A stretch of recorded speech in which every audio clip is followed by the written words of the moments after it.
completing his MSc Physics from University of Hyderabad, 1995. He went for PhD to University of Massachusetts and completed PhD in 2001.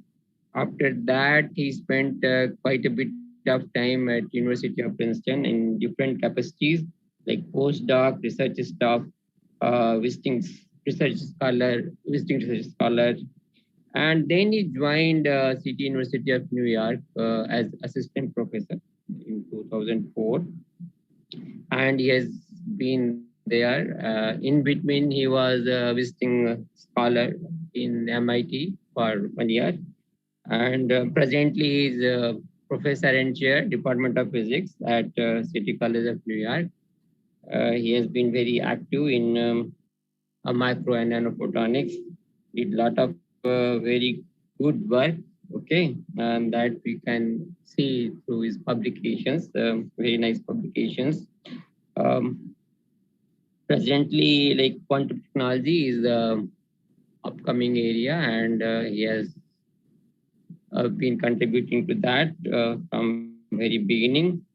And his main focus is designing materials for controlling light matter interaction. That is like a basic theme of his work.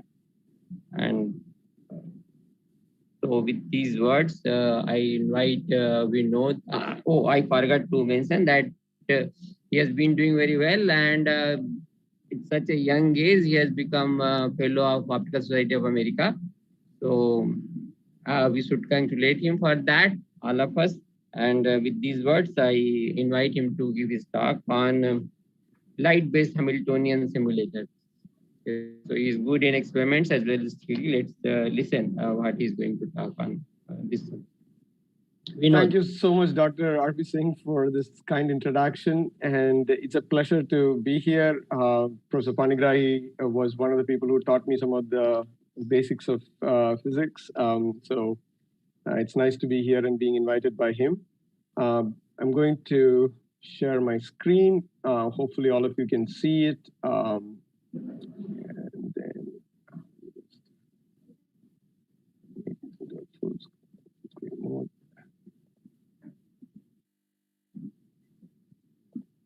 Okay. Excellent. So feel free to interrupt me at any point. I can't see the chat window, so Dr. Singh, you can just let me know if anybody has. I'll check and yeah, good. So I'm going to talk today about Hamiltonian simulators using light, and this work is primarily funded by the National Science Foundation, and it's part of the Quantum Leap program at NSF. And I'm, as Dr. Singh mentioned, I'm from City College of New York. I'm affiliated with City College and the Graduate Center of CUNY.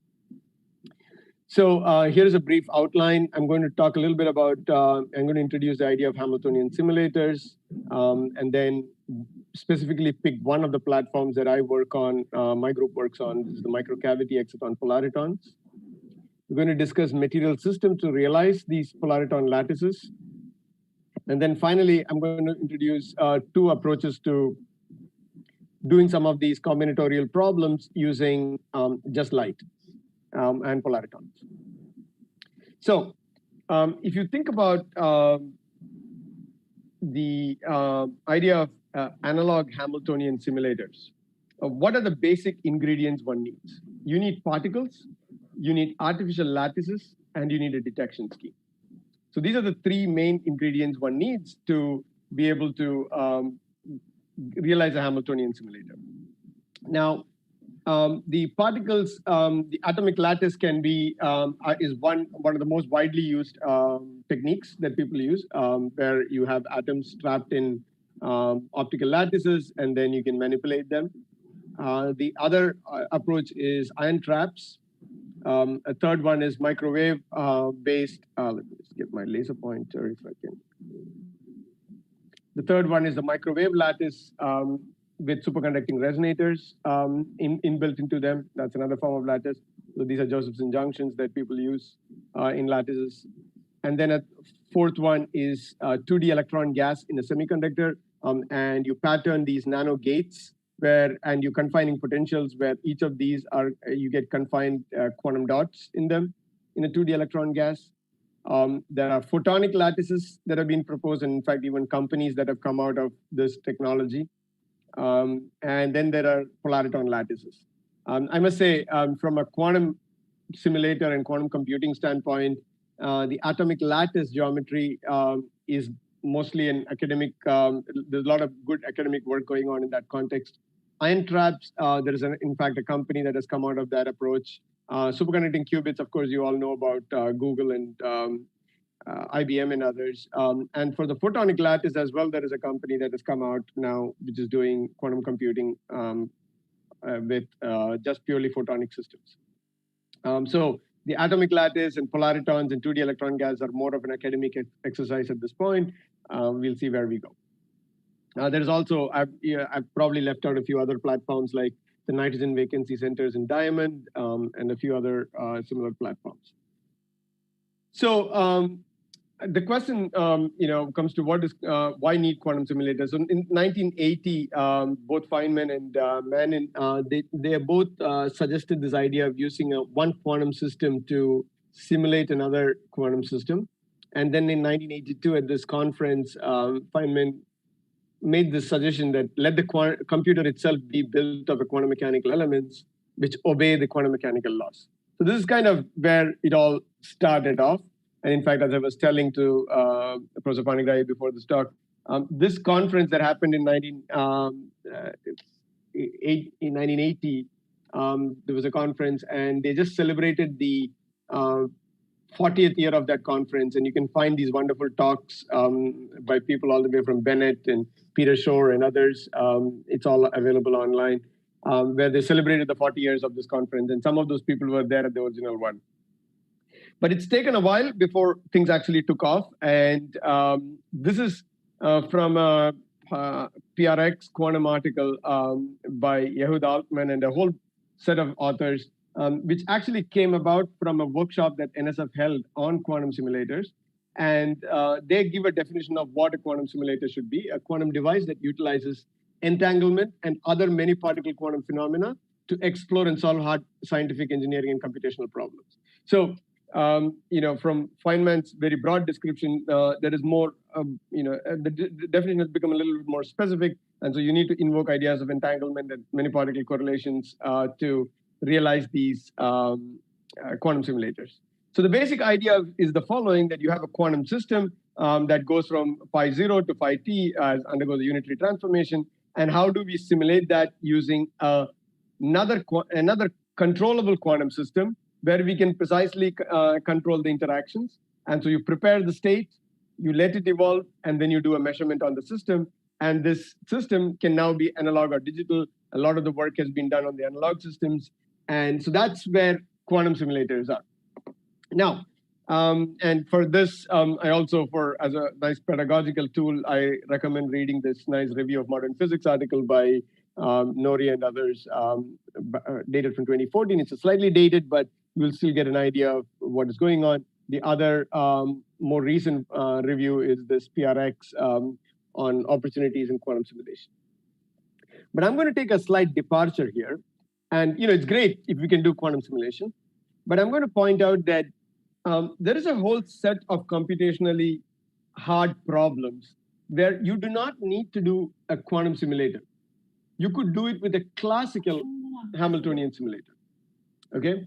And so the point being that we're going to go beyond algorithmic computation. And what you were really going to do is you're going to map a hard combinatorial problem or optimization problem to a collection of interacting spins. So that's the bottom line. So what we're going to do is we're going to take some problem that we want to work on, that we want to optimize. It could be even a problem in biology or in finance or in traveling salesman problem. It could be any one of those computational problems that we are interested in solving. And then what we do is we map the problem onto a collection of spins and interacting spins. So first thing we need to do is you need to map the degrees of freedom to the spins of the system. So, and then the second thing you need to do is to realize what is the cost function to be minimized. And that is you map the cost function to be minimized to the Hamiltonian. So for example, if you take the traveling salesman problem, the cost function you want to minimize is the least time that it takes for the salesman to travel through all the cities. And so that's your cost function that you want to minimize, and you map it onto a Hamiltonian. And then the third ingredient is, how do we control the coupling between the spins? And if you can control the coupling between the spins, then you can essentially manipulate the system and find the ground state of the problem. So if you take the Ising Hamiltonian, this is the Ising Hamiltonian, which is given by Jij, which is the coupling term, and sigma I and sigma j are the spins of the system, so it can be +1 or -1. So it usually involves either minimizing the Ising Hamiltonian or the XY Hamiltonian, which is again spins, except so you have the Jij, which is the coupling term, except theta I can be anywhere between 0 and 2 pi. So this is where you can have continuous distribution of the spins, and that's your XY Hamiltonian. There is also the Heisenberg Hamiltonian, which I haven't written here. So the bottom line is, how do we minimize these Hamiltonians given the system? Now, one of the things that we do is, so if I'm going to, let me see if I can, oops.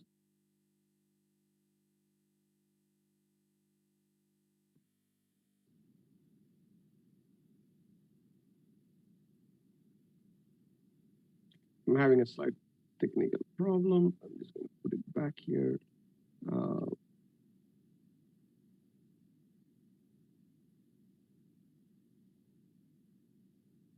So I'm going to tell you about something. So let's take a set of oscillators. I'm going to just draw them like this as some oscillators in some random direction. Okay. So a good, in fact, you can find this YouTube video with what are called metronomes. So metronomes go clicking, tick, tick, tick, tick, tick, tick, with certain frequency. And you, what you do is you take the metronomes and then you put them on top of a plate with 2 soda cans, for example. And then what you do is you just let this platform move back and forth. And when the platform moves back and forth, eventually what you will find is the metronomes all fall into sync. And they find this in-phase solution of the problem. So that's the kind of approach that we're doing. We're trying to drive the system with some external field and see if we can reach this ground state or this minimization problem. At the end of the talk, time permitting, I'll show you the video of this metronome syncing into place. It's really nice to see that in a classical system, but it's basically all of this is classical at this point.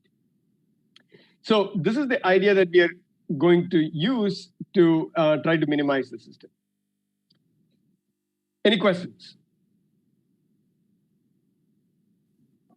I doubt they will ask at the end. They are used to. Okay, fine. Then let's go on. Let's try to ask.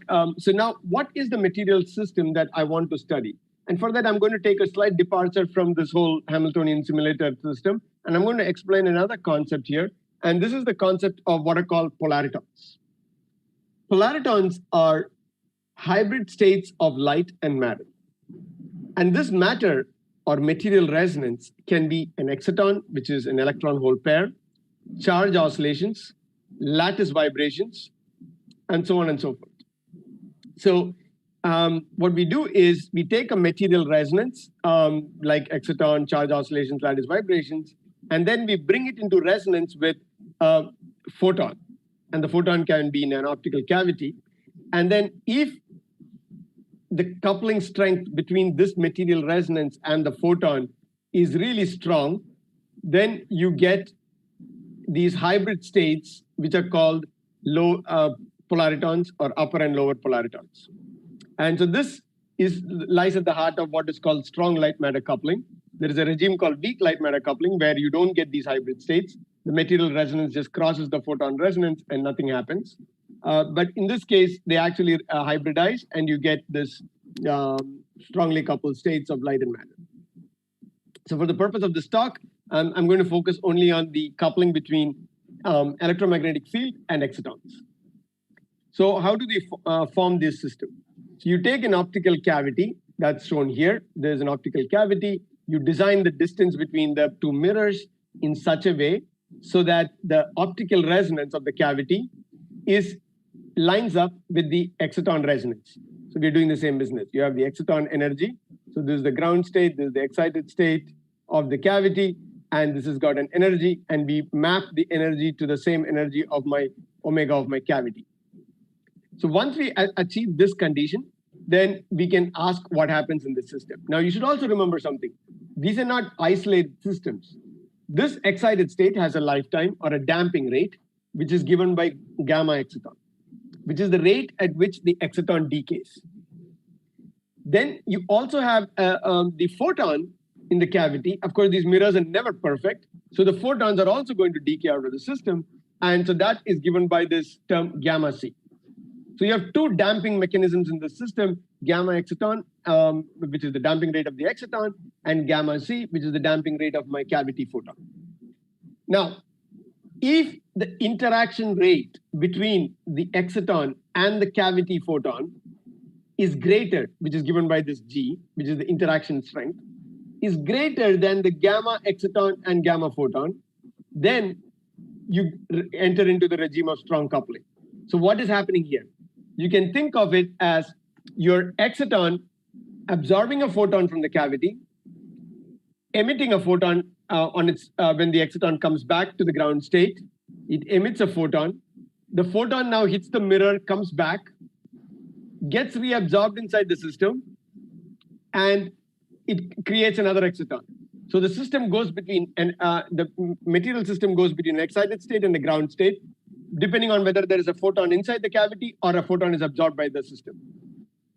Okay, so this is the requirement. So in fact, what one would see is if I plot as a function of time, I watch the light that comes out of the system, it will do these oscillations, and these oscillations, and then it will eventually damp out. So this is the intensity. These oscillations are what are called Rabi oscillations. This is exactly like what you learn in your quantum optics course or even in quantum mechanics courses, where we talk about a two-level system interacting with light, and you can get these Rabi oscillations. So experimentally, you would see these Rabi oscillations in this case because the system is going between an exciton and a photon state. And so you can see this. And in fact, this is what happens in the time domain. But what happens in steady state is slightly, I'll get to that in a second. So how do you describe this system? You describe the system as the Hamiltonian of the system as the Hamiltonian of the cavity plus the Hamiltonian of the exciton plus the interaction term. And that's crucial. The cavity term is just got your A dagger A, which is your photon creation and annihilation operator. The material excitation has its B dagger B, which is your the exciton creation and annihilation operator. And then you have the interaction term, which is your photon getting created, exciton getting lost, photon getting lost, exciton getting created. And that's your interaction term. Now, how does all of this look? So I've written down my interaction term. Now it is very interesting to note that if I take this kind of a cavity system, I have the K perpendicular and K parallel. And if I look at the photon that comes out of the system, there is a one-to-one mapping between the angle at which the light is coming out and the in-plane wave vector of the light, or whatever is happening in plane inside the cavity. So if I look at this, if I look at the cavity term, this is my cavity dispersion. That's given by this dotted line here, which has got a parabolic dispersion for a cavity.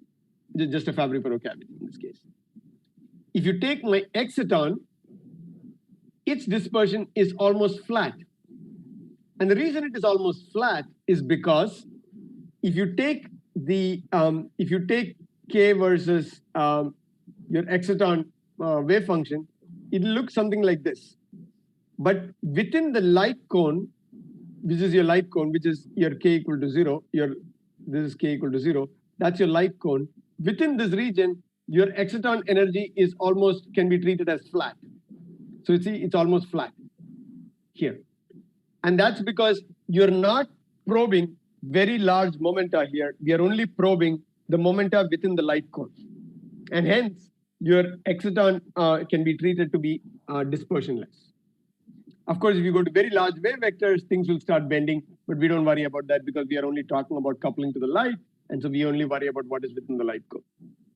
And now what happens? If I strongly couple, if I get into the strong coupling regime, then let me just erase my.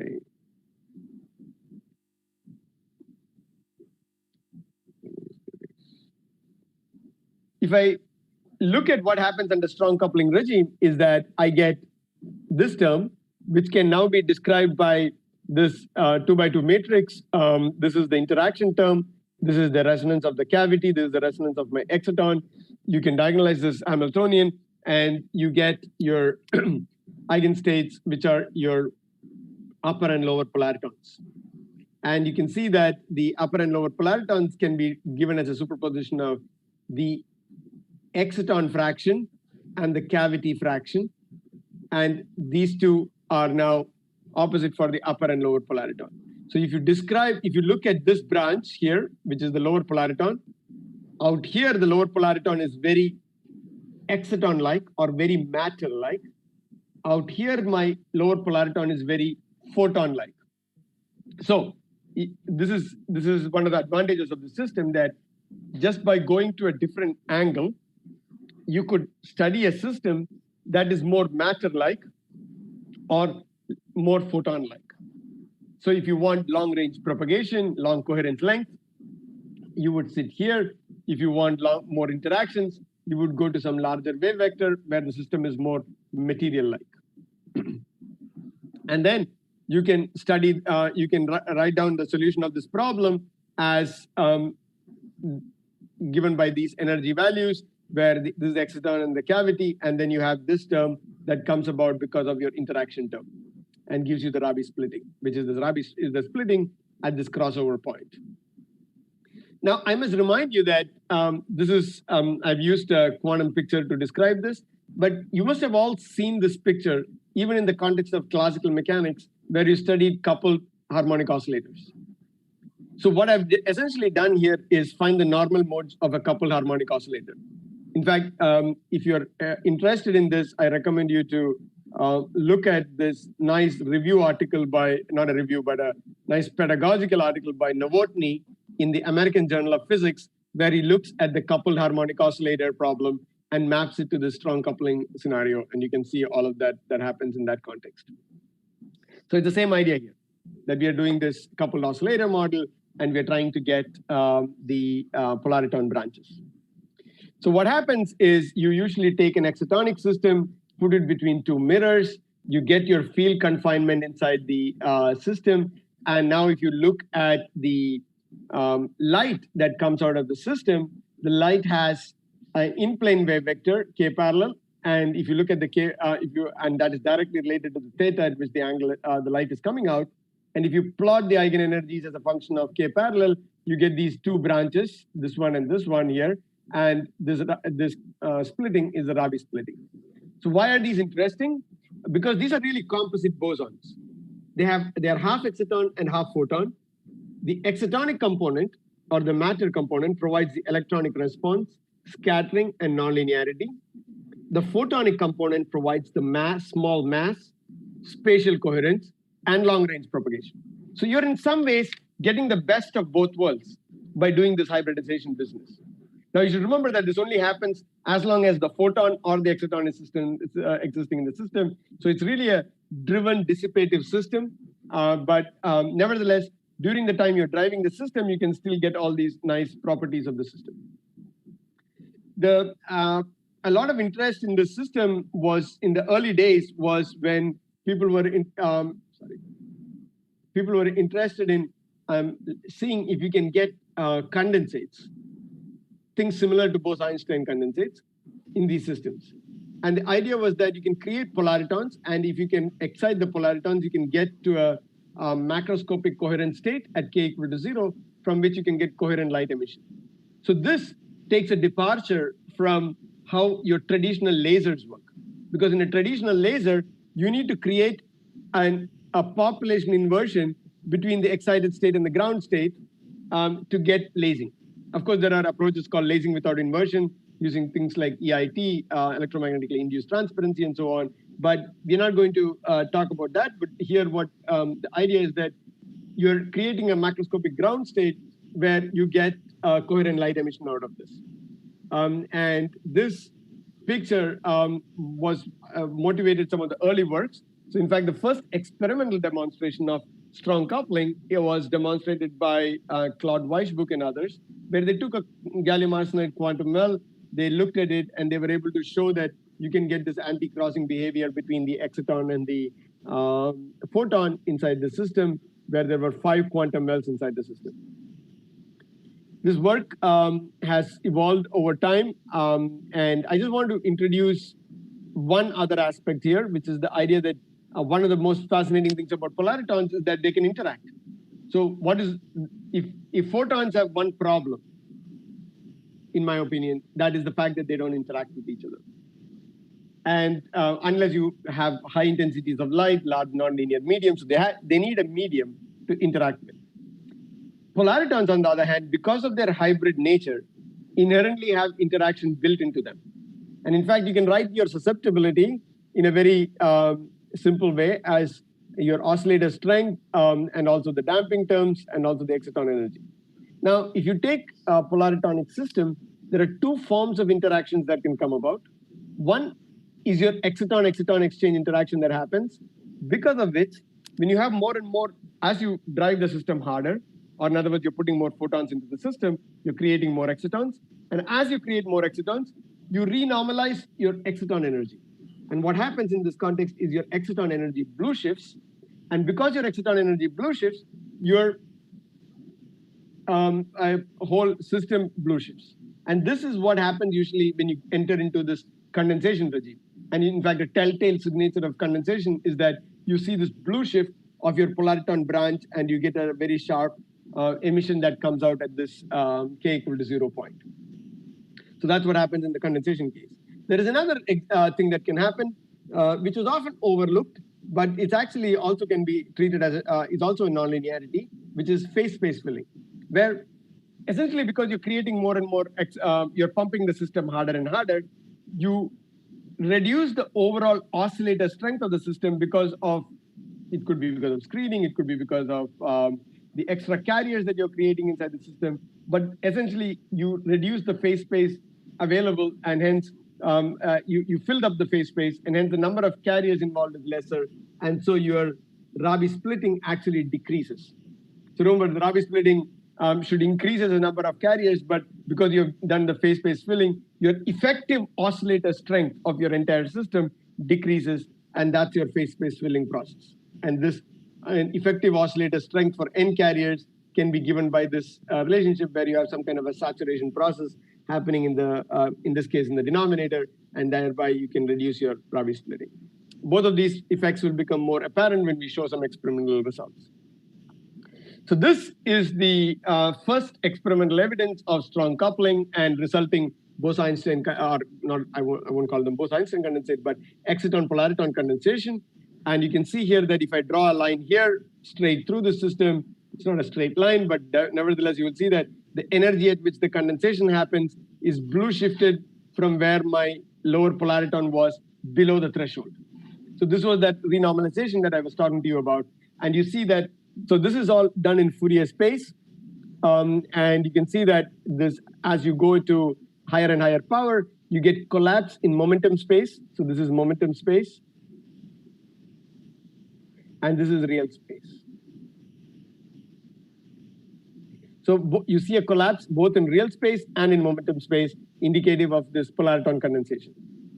Now, since this is a workshop, I just want to give a small word of caution here for people who might be getting into the field, is that oftentimes sometimes people call this Bose-Einstein condensation of polariton, and I want to qualify that. It's not truly a Bose-Einstein condensate, because for one reason, that the polariton number is not conserved. This system is a driven dissipative system. The polariton number polaritons keep getting lost out of the system. You need to constantly drive it. It's an out of equilibrium phenomenon. Whereas a BEC is reached this thermal equilibrium. That is not the case here. More recently, there have been some experiments where people have realized cavities with very long photon lifetimes, where they've been able to see signatures of thermalization, where you're kind of getting into the regime of a true BEC. But that's not the case in most of the experiments that have been done till date. Nevertheless, you can think of it as a really nice platform to study driven dissipative systems, which is the system that actually happens in nature a lot of times. So there has been this field has evolved over a long time since 1996, the first experimental demonstration and the first condensation work in 2008. There has been experiments in different material systems, different phenomena. Most of these experiments were done either in the gallium arsenide or in the 2,6 systems, like cadmium telluride systems, where people have seen polaritons in condensation, superfluidity, nonlinear switches, and so on and so forth. There have been also a lot of effort in room temperature systems, simply because of the ease with which it can be done. The primary candidate among them were organic molecular systems. There are also wide bandgap systems like zinc oxide, gallium nitride, carbon nanotubes. And in fact, the most recent entrant into this platform is the 2D materials. Here is a nice review for anyone who's interested in state of the art of this field, of the different material systems and where things are going towards. So now, if you look at my first slide, I described that what does one need to create a Hamiltonian simulator? One of the things that you need is you need to map the system onto spins. You need to also get to map it onto some map the cost function onto a Hamiltonian. You need a lattice. So here is an example of how people create lattices. Now, what they've done here is they've taken the optical cavity. So in this case, the optical cavity is made of a Bragg mirror. So it's just a mirror. You can think of it. So these are called distributed Bragg reflectors. They're alternating layers of two different materials, A and B, which if you stack them with the right thickness, where each thickness is about lambda by 4n, where n is the refractive index, then you get a stop band for this. So you create a mirror here, you create a mirror here, and when you create this system, you get a cavity that gets formed between these two mirrors. What they've done now here is they've taken this kind of a system and then they have patterned it into small regions. So, or in other words, they have etched off certain regions and they have created these lattices. So what is nice about this system is the scale of the lattice that you're defining is not at the scale of the exciton. It's actually at the scale of the photon, because your polariton wave function is really dictated by this photonic wave function. So you'll see here, the lattice spacing that they're doing is about 5 microns. And your exciton Bohr radius is on the order of 1 nanometer or 10 nanometers in the case of gallium arsenide. So the exciton Bohr radius is much smaller than this. So the confinement that you're providing or the lattice that you're defining is all in the photonic picture.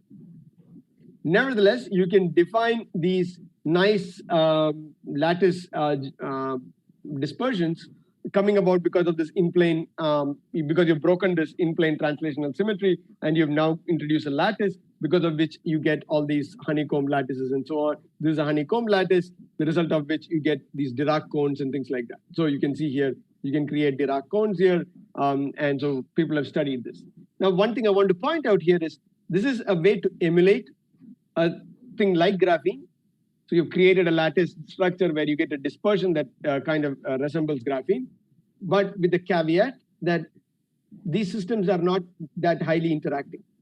And the problem being that the polaritons don't interact very strongly, so you cannot really emulate highly interacting physics here yet. And this is something that is the quest of this field. Can we get into this highly interacting regime so that you can actually then emulate things like electronic systems with this polariton systems? But you can still study weakly interacting systems. You can study, so for example, in this experiment, what they did was to make a cavity. So this is your distributed Bragg reflector that I was telling you about. There is a cavity here, another distributed Bragg reflector, and your quantum wells are sitting right inside here. And what they did was they defined a lattice. And what they did was they defined the lattice in such a way that you created a topologically protected state, and this you created these band edges, and these band edges were created in such a way that if you excited the polaritons here, the polaritons only propagated along the edge, because in the bulk, there was a band gap. And so the edge modes only existed, and so you were able to simulate what happens in a topological insulator, in this case with polaritons. Again, with the caveat that interactions were not present in this case. Also, they had to apply a magnetic field in this case to lift the degeneracy of the system and break the time reversal symmetry. But I just wanted to give you two examples where this polariton system, or a cavity, which is now patterned into a lattice, can be used to simulate. Remember, these are much larger, right?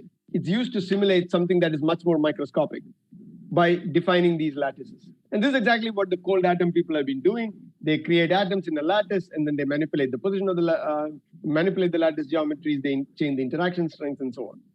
But one thing that you see from this picture is both of these demonstrations that have been done. So this is all work done, a lot of work done by the group of Jacqueline Bloch and Alberto Amo and others, where they've been able to do these nice pattern structures and simulate these phenomena. And this is work done by the group of Sebastian Klimt, Sven Hofling, and Moti Segev, where they in Würzburg, where they were able to show these topological edge states. But one thing common to both of these designs is the polariton structure is defined by your, the lattice geometry is defined by lithography. In other words, once you have etched the pattern onto the structure, you're stuck with it. You cannot change it. So an alternate approach that has been proposed and has been pursued by primarily spearheaded by the group of Pavlos Lugedakis and also Natalia Berloff, as being this idea that can we use optical pump to create a lattice? And this is exactly what the cold atom people do. And what is shown here is that if I create two pumps with different, now here in the case of optical pump, you can define the phase of the two pumps. This can be, and the two pumps can be in phase or out of phase. And depending on the in phase or out of phase, you can define two pump spots where you can describe the spins as being up and down if the phases are out of phase, 90-degree out of phase, or you can have the phases to be in phase, as in this case.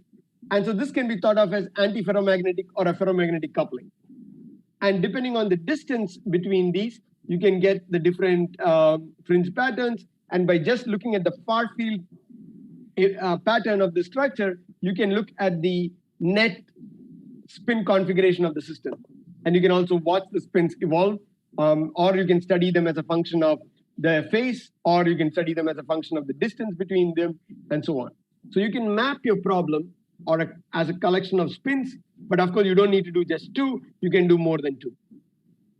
In fact, that's what we do. What we do is we take a laser, it goes through a spatial light modulator. A spatial light modulator can be thought of as a fancy LCD screen, where now you can define the phase of the light as it's going and hitting towards the sample. So the catch here is that you put the spatial light modulator in the Fourier plane so that you can describe the phase on the sample. Now, what you do is you amplitude modulate your signal. So you're changing your modulating in the amplitude in the Fourier plane, and so you describe a phase pattern on your sample. And what you do, this is the intensity profile of the sample of what you're creating on the cavity. When I say sample, it's your polariton cavity condensate sample. And what you do is you define two different pump spots, let's say, for example. And as soon as you create these pump spots, these condensates, the condensates want to move away from each other because of the exciton-exciton repulsive interaction. You should also note that when you create a condensate, because of the renormalization, your polariton branch has moved up in energy. And so what happens now is the polaritons, because of the repulsive interaction, they want to move away, but they also move towards your region where you do not have condensates, where your polariton branch is lower in energy. So you've created a potential minima for the polaritons to flow into. And what has been seen, and I'm not going to go into the theory of this, is that you can get a net configuration of these polariton lattices where the maximum occupancy of the states is what is required. So once you have that, then you get your minimum energy configuration of the system. So this is a setup that we use to describe this polariton lattice. The key point here being that the interaction strength can be controlled via amplitude, which can be controlled by the spatial light modulator, phase by the spatial light modulator, and the geometry also by the optics that you're using. So you can control all of these parameters, and now you can map your problem into a collection of spins based on these polariton condensates. So how do we model the system? You model the system using the Gross-Pitaevsky equation, which is essentially a nonlinear Schrodinger equation. You also need to include the role of the exciton reservoir, which is where the excitons are getting created. But if you combine these two scenarios, then you can essentially numerically model the system. So if, for example, here we have modeled a system where you can get ferromagnetic coupling, you get a bright spot here, which indicates that the spins are aligned. You can get antiferromagnetic coupling because now your spins are anti-parallel, and you get an antiferromagnetic coupling. And these are simulations based on the Gross-Pitaevsky equation. So with this in place, what has been demonstrated by the group of Pavlos Lugadakis and Natalia Berlov has been that you could map any graph problem. And in fact, they mapped a XY Hamiltonian. If you remember the XY Hamiltonian, the spin can be in any orientation, and J is the interaction strength between them. And they were able to show, so this is the experimental data, which shows, and this is simulation, this is experiment. They were able to show that they were able to simulate these kind of scenarios where you get antiferromagnetic coupling or ferromagnetic coupling. And in fact, they were able to even more recently demonstrate things like frustration in this kind of a spin lattice. So this is where, and the nice thing about all of this is everything can be controlled using this spatial light modulator. So you're you can control this using a computer, and then that describes the shape of the system. You capture the image with the camera of the photoluminescence that comes out, and then from that you can look at the end or the minimization of this graph that you've created with the spin lattice. Okay, any questions? Okay, we know there are two questions in the chat box. Yes. So first question is, could exciton correlation with some other quantities such as photons have a non-symmetrical interaction Hamiltonian? Could exciton correlation with some other quantities such as photons have a non-symmetrical interaction Hamiltonian? I am not able to make out that. Okay, so I'm not sure I understand the question, but I think if you're talking about exciton-phonon coupling, we don't usually use exciton-phonon coupling in these scenarios simply because phonons are also a hybrid state of light and matter, right? It's actually in fact, phonons are, if you couple the phonons to light, you get phonon-polaritons, and those are in the mid-infrared. And if you talk about exciton-phonon interaction, you're talking about two material excitations coupling to each other, and it's usually dissipative, and you don't usually try to use it. So here, the whole motivation for this is that you want to use the idea of photons and the non-interacting nature of photons with the interacting nature of excitons. You could do all of this with phonons, but then you would be doing a phonon-polaritons, and you would be studying the process there. So that's the way I would put it. What's the other question? And second question is, Vinod, can we use plasmonic metamaterials as a lattice to simulate Hamiltonian? Absolutely, yes, you can do that. Again, the problem with plasmonics is the loss in the system. That's one. There has been some experiments trying to emulate some of these phenomena. Of course, there is the follow-up to that, which is you can also couple excitons to plasmonic lattices and study these systems. The only drawback of the plasmonic systems is the loss in the system.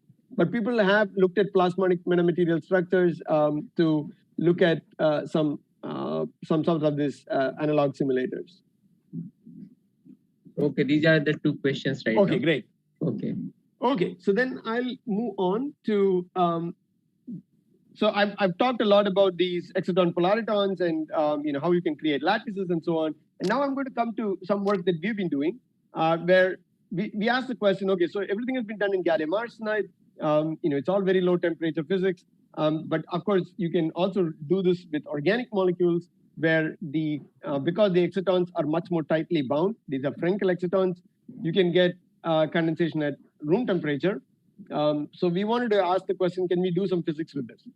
And so these are some of the examples of molecules that have shown condensation in organic systems. And in fact, to answer the second question that was raised about plasmons, this is an example where a plasmonic lattice was strongly coupled to an organic molecular system, a dye molecules, and condensation was observed in these systems. So there's a whole set of molecules. You can use, materials like anthracene, TDAF molecules, dye molecules, long-chain polymers, and then most recently some fluorescent proteins. All of these are good examples where you can get condensation. We've been working primarily with bright red fluorescent protein called mScarlet. This is in collaboration with a colleague of mine, Ron Coder, who's a biophysicist, and so he synthesizes these fluorescent proteins in his lab, and we study them. Of course, one of the problems with fluorescent proteins is that they denature pretty fast.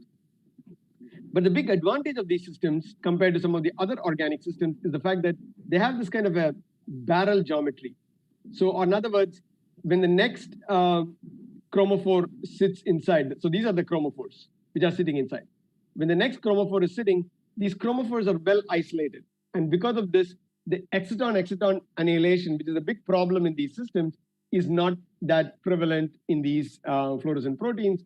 And that's what makes them very attractive platform for studying condensation in organic systems. So what we did was the same idea. We took a distributed Bragg reflector. The top mirror was not a DBR. It was just a silver mirror because it's not easy to evaporate a mirror on top of organic molecules. But what we nevertheless see is that you can go from weak pump power to high pump power, and you get this localization at k equal to 0, indicative of condensation. And remember, this is all done at 300 Kelvin.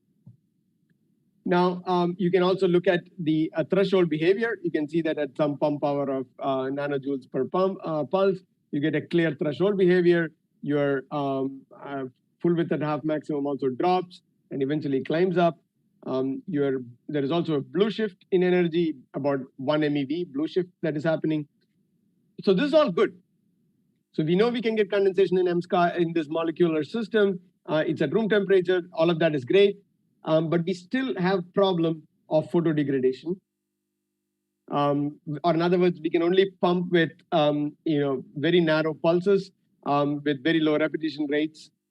We also suffer from the problem that because these excitons are very tightly bound in these organic molecular systems, the polariton-polariton interaction nonlinearity is not great.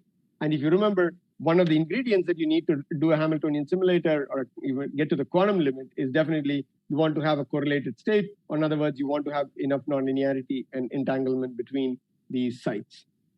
We are not there, but nevertheless, you can study some classical effects. And this work has been primarily spearheaded by my postdoc, Sitakant Satpathy, who came from a chemistry background and has been developing all of this and has done a fantastic job of building these these Hamiltonian simulators using these organic molecular condensates. Just a word of advertisement, Sitakant is in the job market looking for a faculty job. So if anyone's looking for a fantastic chemist turned physicist with a real good chemistry bent of mind, he's a great candidate. So like I said, there are some problems with organic molecular systems. So now the question comes, can we look at another material system? And we've been working with these materials called 2D transition metal dichalcogenides. These are like graphene. These are van der Waals materials. You can exfoliate them into monolayers. and using your Scotch tape, well-known Scotch tape technique. Now, I must point out that unlike graphene, these are not monolayers. These are actually layers with one atom of, in this case, molybdenum or tungsten sitting between two sheets of sulfur, selenium, or tellurium atoms. What is nice about this system is you go from a bulk to a monolayer. The system goes from an indirect band gap to a direct band gap. And in this process, you get a photoluminescence that goes up by a factor of 10 to the 3. So the difference between the photoluminescence here and here is 1,000. Just because you're going from a monolayer to from a bulk, from an indirect band gap semiconductor to a direct band gap semiconductor. So what makes 2D transition metal dichalcogenides so fascinating? From a optics and optoelectronics and cavity QED standpoint. One, they have very large binding energies. And this comes about because of the reduced dimensionality. It's a 2D material. Or in other words, there is very weak screening above and below this 2D layer. All the screening is only happening in this 2D limit. The result of which is that the exciton is well separated from your quasi-particle band gap, and you get very strongly bound excitons in the system. There's still 1A excitons where they are delocalized over a few atomic sites. The Bohr radius is on the order of 1.5 to 2 nanometers. They also have large oscillator strength. In fact, you can see here, one monolayer of this material absorbs about 12% light. And so to put things in perspective, to get the same amount of absorption, you would need 50 times the thickness for silicon. So a 0.7 nanometer thick monolayer absorbs 12% light. It's one of the highest oscillator strength materials, at least that I'm aware of in the inorganic material community. They also have some exotic properties like valley properties, which are like spin. This comes about because of the broken inversion symmetry in these systems, and hence you can excite the carriers with sigma plus light or sigma minus light. I can hear somebody's background noise. So you can get sigma plus or sigma minus light to excite the carriers in the system. So you have a direct contact between the helicity of the light you're using and the spin of the carriers. Because of the large binding energy, you can also get charged excitonic complexes called trions, which you can control electrically. And one of the most fascinating things to me is the fact that you can actually see these excited states of excitons, or Rydberg states. And the Rydberg states, like in Rydberg atoms, are much larger, which means they interact with each other much more easily. And so you can study some nonlinear optical responses of these systems. You can also, because of the broken inversion symmetry, they also have second harmonic generation in these systems. And in fact, it can be used to study the crystal symmetry. So, this is some of the prior work from my group. I'm not going to go into all the details. We showed strong coupling back in 2015. We showed long-range propagation. We showed the fact that they have valley properties here. We showed electrical control. This was work led by Vinod Chakrabarti, who is now a faculty at IIT Jammu. And also this work on Polariton LED, led by Jay Gooden, a graduate student, and Vinod. Jay is now a postdoc in Cornell, continuing some of this work. So again, going back to this polariton-polariton interaction strength business that I talked to you about, we wanted to understand polariton-polariton interaction strength, but now in the context of Rydberg excitons. And again, all of this is motivated by the fact that what you want to create at the end of the day with these Hamiltonian simulators is a correlated photon state. And to get this correlated photon state, you need interaction between these lattice sites.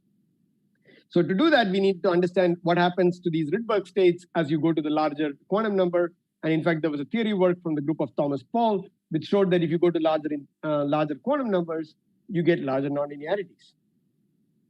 So you can see here, the difference between going to 1s to 2s is that the Bohr radius goes up. And because the Bohr radius goes up, these exciton-polaritons see each other now more often. And hence you should get larger interaction strength. Now, interaction, of course, is proportional to the Bohr radius squared, but also is proportional to the h bar omega not being the Rabi splitting, which of course goes down because the oscillator strength of the 2s states are not as high as the 1s state. In fact, you will see it here. This is my 2s state, which has a much higher absorption than this is a 1s state. compared to the 2s state. So the 2s state has a weaker interaction, weaker oscillator strength, but has a larger Bohr radius. So to overcome this problem, we make this cavity structure, which is bottom distributed Bragg reflector, and then in the cavity, we have a stack of these monolayer of tungsten diselenide sandwiched between hexagonal boron nitride, which is an insulating material, and you create this stack. I must just, for all the students in the audience, it's not a trivial device to make. It's all done with Scotch tape. As you can see here, there are 7 layers inside the structure. All has to be stacked on top of each other. And really, all credits goes to my graduate student, Jay Gu, who spearheaded this project. And he was able to show that you can get strong coupling in this system. In this work, we collaborated with Thomas Pohl's group for the theory, Tony Heinz's group in some of the spectroscopy work, Jim Hohn's group, who provided us some of the high quality materials, and Stefan Kenner-Cohen as well on the theory front.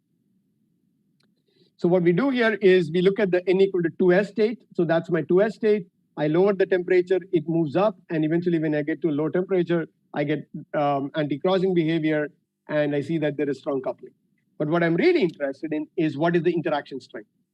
So what I do is I pump the system harder and harder, and I watch what happens to my polariton branch. Now I only study the region where things are still linear. I don't worry about the region where the polaritons kind of disappear. There are still polaritons here. They're still in the strong coupling regime. And now what happens is your interaction strength can be plotted as the Rabi splitting, renormalized Rabi splitting as a function of density. And you look at these two slopes and you see the numbers here.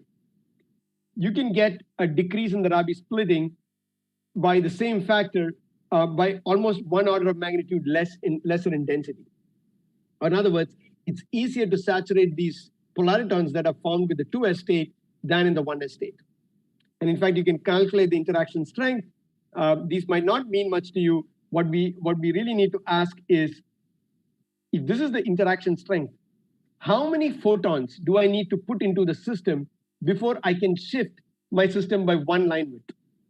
Because that's how you can get this whole polariton blockade picture, where the absorption of 1 polariton prevents the absorption of 2 polaritons, because you have got a blue shift arising from the nonlinearity. So this is the 1 polariton state, this is the 2 polariton state, and this, hence the second photon is not absorbed. And so that is the process that we want to have to get a true interaction strength, a true nonlinearity, or get a correlated state. There has just been recently some preliminary evidence of this in the gallium arsenide scenario, where they saw some form of correlation of the photons that were coming out.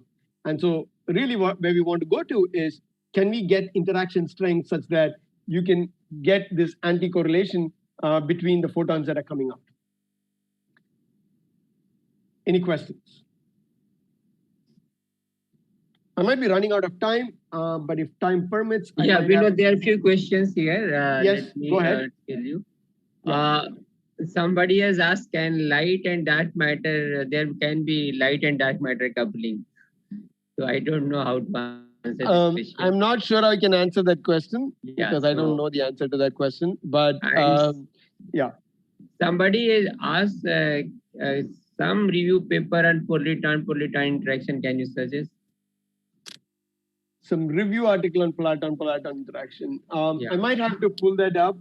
I can send you guys, I can send to you and Professor Panigrahi some paper review articles which you can share with the students. Okay, fine. So these are the only 2 questions. Okay, great. Right now, yeah. How much time do I have, Professor Singh? You have, you can just 10 minutes more than 20 minutes for questions we can keep. Yeah. Okay, great. So then let me just go through the next exercise. So far, everything I talked about was using the polariton systems, and the whole motivation was, can I create a polariton lattice of polaritons inside a cavity where I get enough interaction strength between the sites, so Jij, and I can control my spin states, and so that I can get, when the photons come out, I get a correlation between the photons that are coming out from these lattice sites. That was the whole motivation there, right? And so I needed an excitonic component, I needed a photon component, and till date, the issues have been that we don't get enough nonlinearity, and so you don't get enough correlation between the photons that are coming out. And so this is work in progress, multiple groups approaching it with different platforms. We are doing it with the 2D transition metal dichalcogenides and organic molecular condensates. There are groups trying with gallium arsenide at low temperature, perovskite, 2D perovskites and perovskites in general, all of which are excellent platforms to study. But the bottom line being Exciton-Polaritons are a nice solid state platform to do some similar experiments as cold atom folks have been doing it with their systems, except now you're doing it at a much smaller scale. They are scalable. You can realize them at elevated temperatures compared to cold atom experiments. Okay, so now I'm going to switch gears here, and I'm going to ask. Okay, so we were always interested in doing these polariton systems because that's what we know to do, and we were good at it, and we thought we could create these things, but we've not been very successful yet. So along the lines, we were wondering, are there other approaches one can take? And then in 2019, there was this really nice paper that came from the group of Claudio Conti, who showed that we could think about this whole icing Hamiltonian picture with light, just with light, and the nonlinearity in this case is coming from the detection. So the camera and the detection of the signal becomes your nonlinear system, and then there is a recurrent feedback that provides the system. So let me explain how the system works. The idea is that you take an amplitude modulated signal, so in this case a checkerboard pattern, you send it to a spatial light modulator, which is sitting in the Fourier plane, exactly the same approach that I described earlier. But now the spatial light modulator introduces phase in such a way that you detect some pattern on the camera. And then what you do is you compare it to a target image, and then you say, oh, this is my target image. I do the comparison, and then I send a feedback to the spatial light modulator to change my phase values at the different pixels. And then I do this back again and again. And then I again measure it here. I send it back. I measure it here. And then I try to get to the minimum energy configuration. So that's the idea. And now here the spins are dictated by the phase, and the phase can be 0 or pi. So you map the problem now to a collection of spins which is dictated by the phase that you're imparting through the spatial light modulator onto, and then the nonlinearity is coming from the detection process. So you should remember that a detection process is a nonlinear process. So spin-spin interactions are introduced by measuring the final intensity and comparing it to a target image, and then you minimize your Hamiltonian and you get to the minimum energy configuration. That's the approach that they took. And in fact, we recreated this experiment in our lab. So this is the collection. This is the initial random collection of spins. And then we go through this iterative process, and you're able to get to the minimum, in this case, a ferromagnetic configuration. And so this is your real space image. And this is your initial image, which is like a speckle pattern, and this is your final image. And this is your phase configuration. So the phase configuration is your final spin configuration that you're after. So you can see that you can use just light and a spatial light modulator and a nice camera with a set of optics to recreate this kind of a process of interacting spins. But now the interaction is dictated by the nonlinearity provided by the camera and the feedback mechanism that you're providing to the spatial light modulator. So with this preliminary result, my graduate student Anik Biswas went on to recreate the system, but now he added a tweak to it. He asked the question, can I modify my icing Hamiltonian to have a magnetic field? So like a spin glass. So a 2D spin glass, and with a temperature that is greater than 0. So with a temperature greater than 0, you can never get to the ground state because you will always have some noise that is built in. And then the magnetic field was 0. And then he showed that if I increase the magnetic field, I can get a true ground state system where I get my, either the antiferromagnetic or ferromagnetic domain that I'm interested in. Now, so this was numerical simulation that he numerically simulated the experiment to see what happens. In the numerical simulation and in the experiment, the way we introduce this bias. So what is the magnetic field doing? It's introducing a bias into the system for the system to evolve into this ground state. The bias we introduce in our case is using an interference. So what we do is we shine an extra beam of light onto the spatial light modulator, which is like a DC bias that we are providing. And then we are asking, can we resolve it? Of course, numerically simulating the structure worked out well. But in the lab, when we did the experiment with an extra beam of light, We did not get the experiments exactly to do the same way as our numerics. Nevertheless, we see that we are able to get a greater number of states that are converging to this solution. And we're still working on this, trying to see where the problems are. But we've got preliminary evidence that we are able to get to the ground state of this system. So this is one approach that we took. The other approach that we are working on is, I'm going to, you must have all heard of neuromorphic computing, which is a non-von Neumann approach, where people want to do classification problems. So for example, if you want to classify this area versus this area, you can map it onto a higher dimensional space, and then you can take a linear cut, and then you can describe the classification problems. It's a very hot topic in AI and other areas. But there is a realm of this called reservoir computing, which is very good for optics. And the whole idea here is that you don't tune the weights inside the neural network. You only tune in the output layer. So all the training is done in the output layer. You don't worry about what is happening in the individual weights inside the reservoir. So the advantage of this is it's a random network of recurrent nodes with fixed bidirectional coupling. And what is trained is the weight matrix on the output of the system. So why am I telling you all about this computing language here? Well, it turns out these microcavity polariton lattices can also be used to simulate this. So you have an input, you have a reservoir, which is your polariton lattice, you have an output, and then you do the classification. And in fact, this is, and what is advantageous here is the nonlinearity of the polaritons allows the nonlinear cuts, which is important for doing these reservoir computing approaches. So this was demonstrated by the group of Daniel Sanvito, Tim Liu, and others, where they showed that, so this is identifying a digit. So this is the MNIST digit classification problem. And so they shine this digit onto the spatial light modulator. It's got a nonlinear response, and they get an output. They multiply the output by a weight matrix. They train the system, and then they were able to show that you can get a higher, the efficiency of the training of the system is better than a lot of the electronic classifiers that are there. So this is the pattern that you have. You multiply that to the spatial light modulator. This is the lattice that you create. This is the photoluminescence that is created.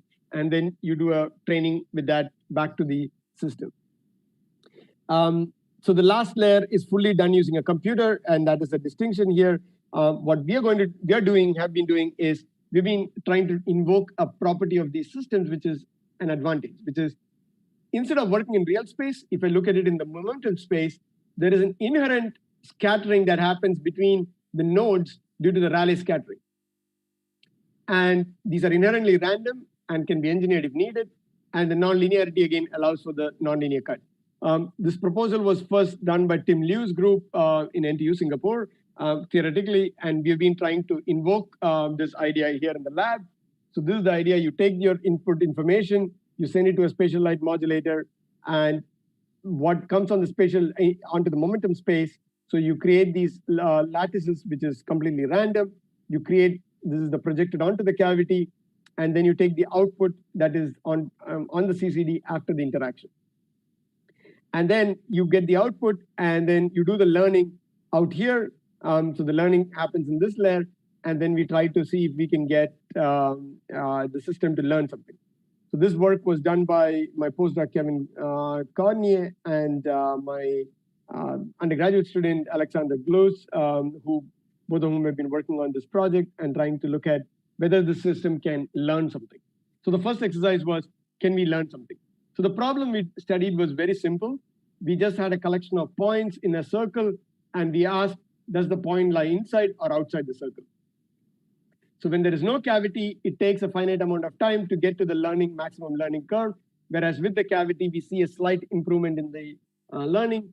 And so this is the number of training repetitions that are required to get to a better learning. Now, you'll see here that if you look at this graph, you'll say, oh, this is no big deal. I mean, and I agree with you that it's no big deal because the cavity seems to be doing fairly okay. Without a cavity, you're still seeing some result. With the cavity, you get a slight improvement. And the reason why with the cavity, we are not getting a great improvement is because our nonlinearities are very weak in the system that we were studying. And so the current goal, again, going back to the same story that I've been repeating, is how do we get higher nonlinearity in my cavity system so that I can get these curves to get somewhere like this, so that there's a clear departure from a linear system. And this is again work in progress with these reservoir computing using polariton lattices in the momentum space. And there has recently been some theory on whether we can push this to a quantum regime from the group of Tim Liu again. But again, the key here is enhance the interactions which is needed to reach the quantum regime. So with that, I just want to say some of the challenges that we have with this approach. The spatial light modulator response time, the stability of the systems are difficult. Getting uniform polariton density, reaching high on-site interaction. This is really the crucial matter for reaching the quantum limit. And if you can integrate this to polaritonic circuits, that will be an interesting approach. So for example, here you can realize interferometers and so on with polaritons, that you can use the nonlinearity of the polaritons. So there has been some effort now to create these lattices with uniform density from the group of Paulos Lugadakis. We are also using some feedback approaches to do this. But these are some of the challenges that we have today to realize these Hamiltonian simulators. So you can still do some classical XY Hamiltonians or Ising models, but to get to the quantum limit, we need to really push on this interaction strength. None of this would have been possible without these wonderful students in my group, students and postdocs, people who led some of this work. Jay and Bishwanath, who led the Polaritons in TMDs, Sita Kant, who has been doing some of the work on organic polariton condensates, Mandeep, who has been doing some of the nonlinearity work, along with Res, and some of the others who have been working on some related topics. So this was a photo that predates COVID, and here are some relevant publications from my group on these topics, and I'm happy to take any questions. I would also like to quickly, before I post that slide, just mention that for all the students who might be looking to graduate school, at CUNY, we have introduced a big photonics initiative. We have a large strength in photonics right now with spearheaded by Andrea Alu, who is the key person, who is the director of this photonics initiative.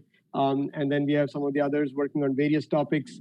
I've just listed them here. So if anyone's interested in graduate school working in photonics, I think we form a great group here. And also it's New York City. It's not like living in the middle of nowhere. So there are some advantages to that. So with that, here are some relevant publications, and happy to take any questions.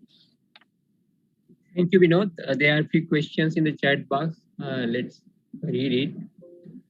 So one question is, what uncertainty relations are shown in polaritons?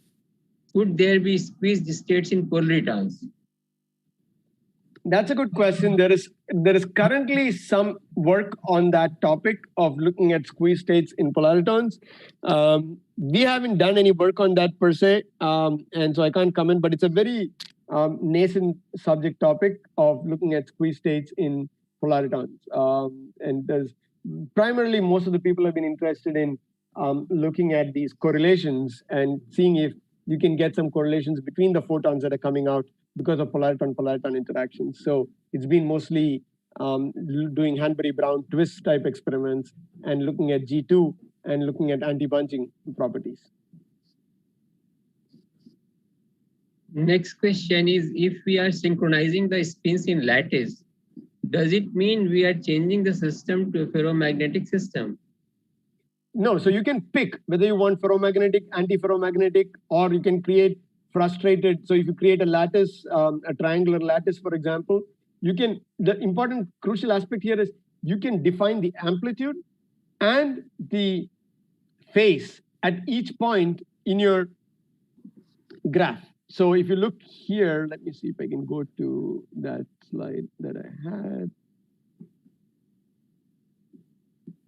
You can see here, I can describe the phase at each point. I can create the describe the amplitude at each point. And these are both necessary to control the interaction strength between the two sides.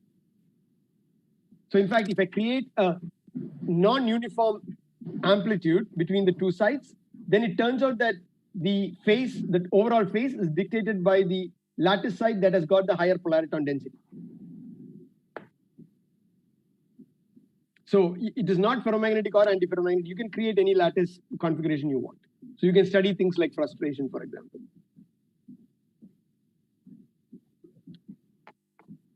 Any other questions? Okay. I don't see any question in the chat box. I have one question, Vinod. Yes. So what is the progress of single photon source using polaritons, like this strong interaction with cavity and like.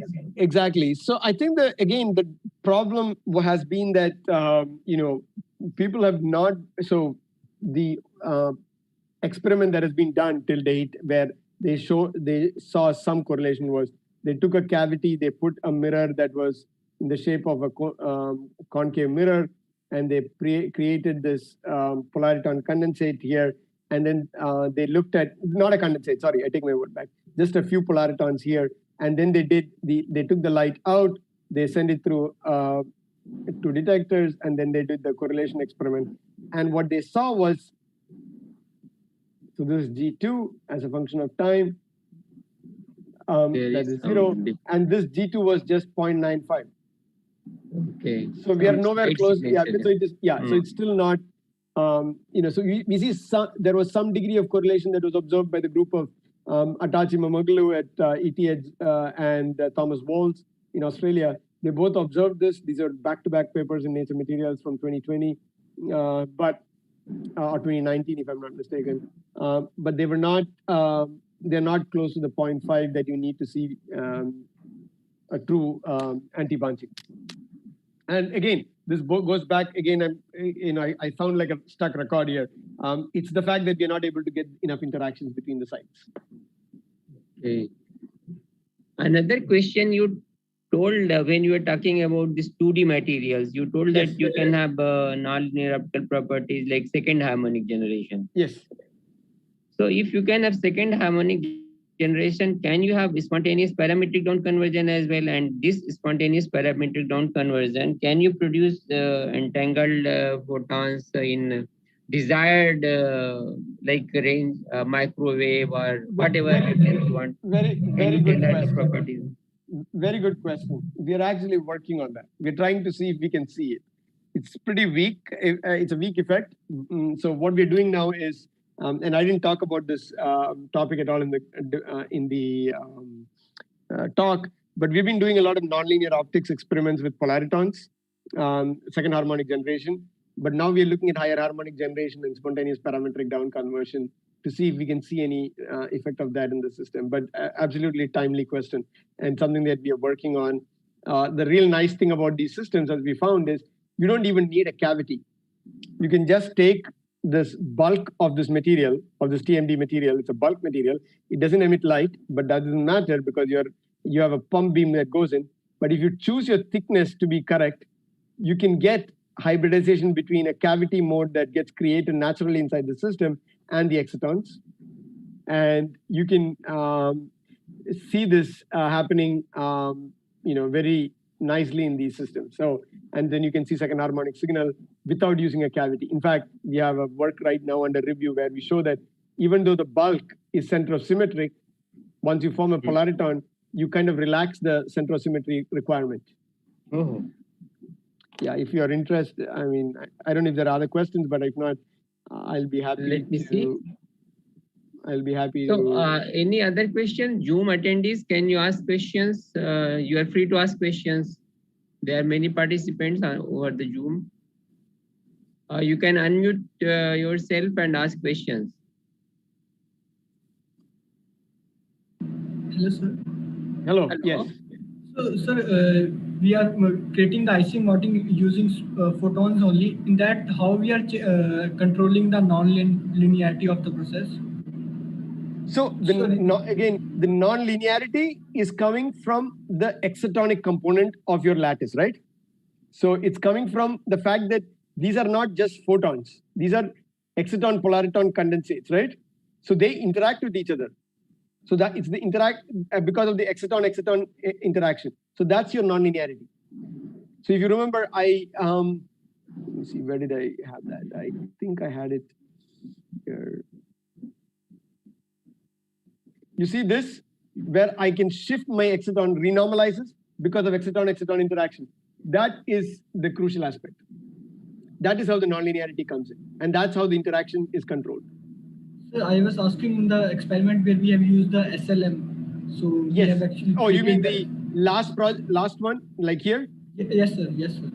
So here the nonlinearity is exactly. So here there is no nonlinearity on the SLM, right? The SLM is just introduces some phase difference to the light wavefront. The nonlinearity in this case should be thought about, and this is something that we don't think about, but photo detection is a nonlinear process. So the camera, the detecting the image in the camera and then sending the feedback is your nonlinearity in the system. And that's how you're controlling your spin-spin interaction.